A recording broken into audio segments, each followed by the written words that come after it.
Hey everyone, welcome back to the channel. If you've ever wanted to create a cinematic slow motion effect or simply make your clips easier to follow, today's tutorial is exactly what you need. In this video, I'm going to show you how to slow down a video in Canva step by step using the latest 2025 features.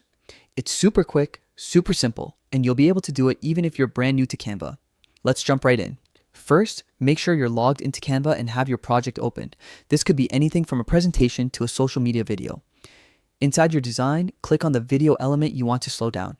You can find it directly on your canvas or in the timeline at the bottom of your screen. Once the video is selected, look toward the top toolbar. You'll see several editing icons appear: trim, crop, filters, and one labeled speed. That's the one we want. Go ahead and click it. This opens a speed adjustment slider. This is where the magic happens. To slow your video down, drag the slider to the left. You'll instantly see the playback speed decrease, giving you that smooth slow motion effect. Canva even lets you preview changes in real time, so you can test different speeds until it feels just right. Here's a quick tip. If you slow it down too much, the motion might start to look a little choppy. So try experimenting with small adjustments and previewing after each change. A slight slowdown can often make your video feel more professional and polished.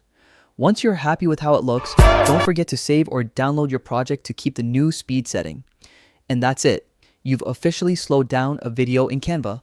This tool is perfect for adding drama to your footage, highlighting key moments in tutorials, or simply making your visuals more impactful.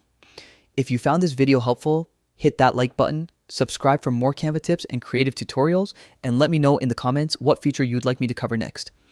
Thanks for watching, and as always, happy designing.